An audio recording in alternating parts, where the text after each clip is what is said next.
I have struggled over the years to try and understand a format of how to deliver content. And so I like a story, a little Bible story. In the last couple of weeks, we've been looking at fishing. And so I'll take a story, and it gives me a backbone on which to tie details and truths that I can then deliver using that as my context. And a few years ago, maybe 5 years ago, I said to God, this is so childish. This is the only thing that I know how to do. I take a story and I draw truth out of it, and then I tack on some things. And there's better preachers like Rob, but many others in the world who preach in different styles and different ways. I said, God, won't you show me a different way to preach so that I can better my skills and I can look better? And God said to me, Sean, you're just trying to show off. This is just about you. He said, this is the way that you are learning and growing and developing, and this works for you. Be comfortable and be content in telling a story. And so I've settled that. So most often, if you ever hear me preach, you will hear me take a story, and then I will elaborate on that story as my backbone. And of course, anyone who's listened to any Christian preaching will know that's not the only way to communicate, but it is the way that I have. So I approached this morning, and I've got some truth that I wanted to deliver, and I said to God, but God, what's my story? This is the way that I usually operate, that you give me something, and I don't have the something. What's the story? And God said to me, just last night, because I'm struggling to prepare, and I'm praying for City Church in general, but I'm praying for this morning, and what's going to bless people, and what's the story? What's the story? And God says, Sean, for tomorrow, the story is City Church. That's the story. It's a story of my people moving out of legalism and moving into freedom. And that's the very thing Ash was highlighting this morning, is moving us into freedom. And that has certainly been the Kerr's journey. It has been my journey, and I think everyone in City Church, it has been our journey to move out of legalistic mindsets, deceptive philosophies that have trapped us and blinded us to God's goodness and who He is and His goodness aimed towards us, and moving us into a freedom and a joy and a pleasure of Him. The very reason He made us is for freedom. For freedom, He set us free. And so I want to share a very quick few stories based on that freedom. Many years ago, there was a bank robbery in Hong Kong. And a Chinese person was very clever and was able to figure out how to steal a lot of money from HSBC Bank. And HSBC Bank couldn't figure out who had done it and how they had done it. And so they had hired an international private investigator, someone who was world-renowned on figuring out money fraud and money bank heists. And so they hired this British man, and he came in and he had his forensic accountants, and he tracked all the numbers, and he looked at all the bank codes and accounts. And this British investigator figured out who had stolen the money. And so he comes to Hong Kong from the UK, and they track where this man is hiding out, and he's hiding out in Macau. So he hires an interpreter, because he's a British man, he can't speak Cantonese. And so he hires an interpreter, and they both go over to Macau on the ferry, and they track down this money thief, very clever money thief. And as they track him down, they catch him. And the British man, speaking through his interpreter, says to the thief, "Where's the money? Where have you hidden the money? We know you've got it, but we know you're not spending it. You've hidden it somewhere. Where have you hidden it?" And the Chinese man in Cantonese speaks through the interpreter and says, "I don't know what you're talking about. I haven't got any money. I'm not spending anything. What are you talking about?" And the interpreter tells the investigator, and the investigator gets very angry. And so he pulls out his gun, and he points it at the thief and says, "If you don't tell me where you've hidden that money, I'm going to blow your brains out right here, right now." And he's very aggressive and very angry. And the thief starts to shake. He's visibly shaking. And so the thief immediately says through the investigator, he says, through the interpreter, he says, I'm so sorry. I did steal the money. What I've done is I've hidden it in the Peninsula Hotel in Hong Kong. And it's in room 237. And if you go behind the painting of the sail ship, I've hidden it in the frame of that ship. And when you go there, you'll be able to find all the money. Everything will be accounted for. And so the British man hears this full story, and he's waiting tentatively because he knows he's got through to the man. And the interpreter just waits a second. He doesn't give him the full information just yet. And he thinks and he's pondering. And then the investigator, the British investigator, the English speaker says, "Hey, what did he say?" And the interpreter says, "He's prepared to die like a man." If you don't catch the joke is the interpreter knew where the money was hidden, and he was not going to communicate that to the investigator because he was going to go find it himself. Very clever man. Of course, that's not a true story. It's just a joke. But that's exactly what religion is like. Religion is like that interpreter who knows what's going on, but purposefully, and sometimes subconsciously because of the context they're grown in, but religion purposefully doesn't communicate all the information to the people of God so they can hold them captive for their own benefit. And when you live under religion, you will be taught lies thinking it's the truth. And so God communicates his love, and when it comes through the interpretation of the priest, or sometimes mommy and daddy, or sometimes your school teacher, when it comes through that interpretation, it has a whole pile of conditions attached to it, a rule set that makes you jump through a whole pile of hoops that make them look good, but it doesn't make God look good. And so actually in Hebrew tradition and in biblical history, if you go and look at all the prophets, God had sent prophets after prophets after prophets to Israel to try and communicate the truth of his love. And they were rejected. Either the prophets were rejected, or the people rejected the prophets, or the prophets themselves wouldn't listen and would distort the message. And throughout the whole history of Israel, there were communications that were distorted. And eventually, if you know the parable I'm referring to, the Father sent his own Son, and even he was rejected. And he ended up spilling his blood on a cross so that he could reconcile and justify people back into relationship with the Father. And so let's bring up Colossians 2 verse 8, the first scripture, John.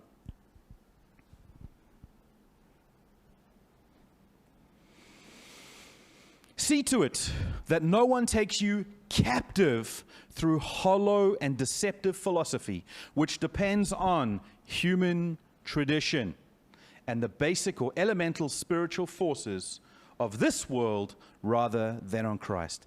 There is a whole pile of stuff that we've been taught and we have reasoned and philosophically come to terms with in this external reality that is based on bad things, human tradition and spiritual forces, rather than on Christ, that empties us and takes us captive.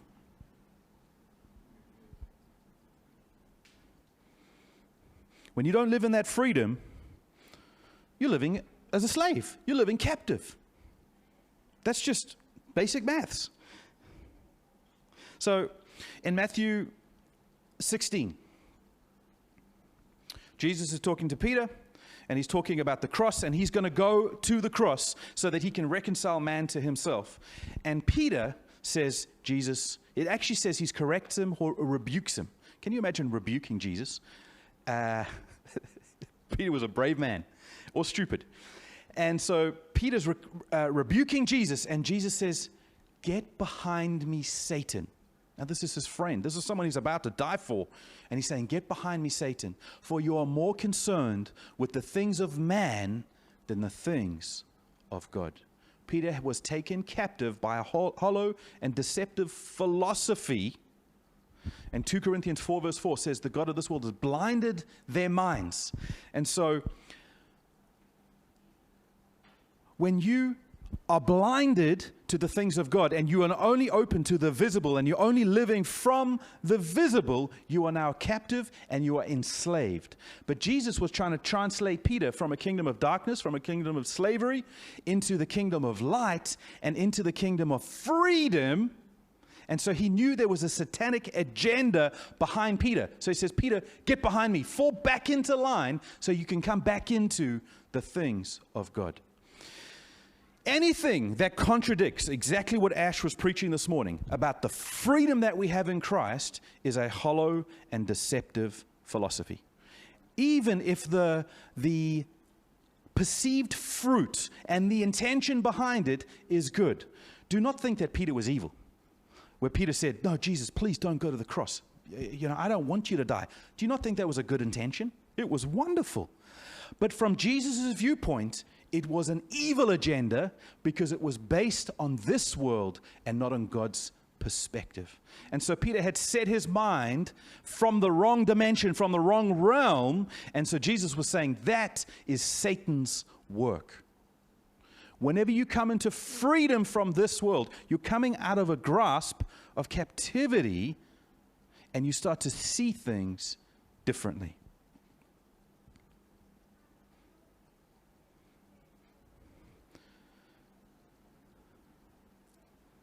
The fact that someone is concerned about something seems like a healthy, good thing. And Peter was concerned, and God said that was Satan's agenda. Just because someone's concerned and caring doesn't mean it's from God. If you think about Cain and Abel, we look at Abel's sacrifice, and it was accepted with favor. It was a good thing. Yet Cain also offered a sacrifice. He also came to the table to give something to God. And he was concerned. He put effort into offering a sacrifice, and yet it was rejected. Don't be deceived into thinking that your hard work and your effort and your concern and your care and even your good intention is from a heavenly realm. Because the earthly realm operates with exactly the same mechanisms. And so there are very well-meaning parents and teachers and pastors that have all the care in the world and all the concern, but they're still operating from a deceived, blinded place. Just because they're concerned doesn't mean it's godly. If you are operating from a place of captivity, which is not based in freedom and sonship, not based in the kingdom of light, then it doesn't matter what your concern is. It's going to entrap you even further. When you think about Jacob and Esau, the twins that were born, and Esau, the older brother, was born first, but Jacob was grasping at his heel. And Esau was someone who was a hunter. He loved to operate in this world. In fact, he was the expert in operating in this world. He was such an expert at hunting that Isaac developed a taste for meat that Esau caught. And Isaac got very fat because he loved the food that Esau produced. And if you know about Romans 9, you'll know that whilst man, Isaac, accepted Esau as his favorite, God rejected him based on his own election pattern, his own way to view things, and he accepted Jacob. Now watch this. Whilst Esau is the favorite from a worldly point of view, he was the one who was going to receive the blessing. Jacob understood that the blessing was very powerful, and he wanted the blessing. So how quickly and how easily did Jacob receive that blessing? Well, watch what he did. He goes, he kills a goat, puts the goat skin on himself. So on the exterior, he makes himself look like Esau. He puts on a few outer garments that Esau would wear, so he smelt like him, he felt like him. And because Isaac was blind, he couldn't see very well, he was tricked into thinking this was Esau so easily. In one move, Jacob got the blessing because Esau was living in a hollow and deceptive philosophy. And so Jacob just stole the blessing. When you live from the visible realm and you don't live from freedom, people can cut in on you. People can win the race. And then like what Ash was saying, if you're going around that track, you just get more and more tired. Oh, more and more people are stealing. More and more people are taking from me. More and more people are cutting in on me when you live from the visible realm. But when you live from the eternal, the invisible realm, no one can cut in on you. And there's scriptures about cutting in.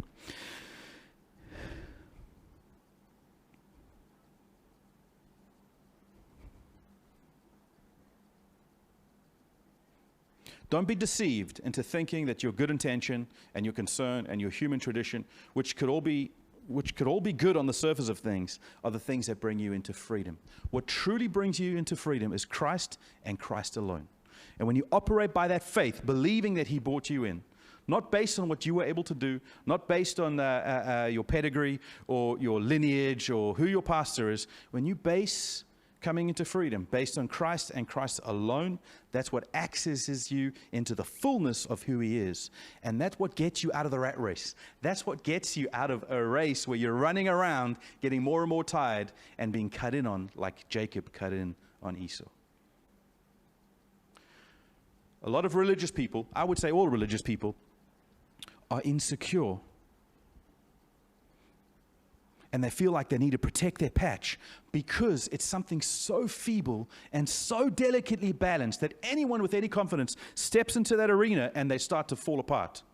Because they've managed and organized their life around themselves, and they've tried to not sin, and they've tried to just think this thing, and they've tried to make sure only these people are around them, because it's so hollow. There's no substance. There's nothing of value internally that's deep inside them that can take them through any storm, that they've got to manage their lives so pedantically.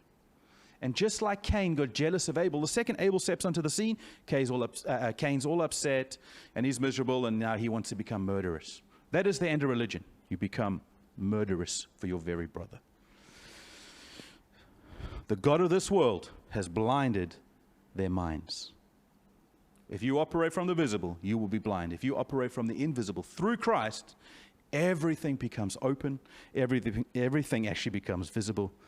And you get put into a place where you're no longer judged by human standards, where you actually make judgments on human standards. And we won't go into that.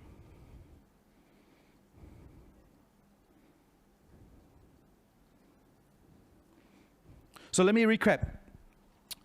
In the last 2 weeks and today, we've been talking about the invisible and the visible, and we've been talking about how if you live from hollow and deceptive philosophies dependent on human tradition, that you will be held captive. But if you live from the invisible, you go from a place of emptiness to a place of fullness, a place of peace, a place of joy, a place of abundant blessings stored up in the heavenly realms that can flow into your life. And the key to moving from the visible realm into the invisible realm is faith, and faith alone. When you have faith in what Jesus did for you, you're able to access those blessings in the heavenly realm that flows through Jesus in the invisible to the visible realm. If you don't operate by faith and you operate by human wisdom and principles in this visible world, the basic spiritual forces, then you become subject to those forces, and you're now cut off from the kingdom of light. You're cut off from the invisible realm, and you cannot access those spiritual blessings. I hope that blesses you. I hope that means something to you. I hope that encourages you. It's not about your concern. It's not about your effort. It's not even about your attention. It's about faith. And if you have faith in Jesus and what he did for you, you have access to all the blessings.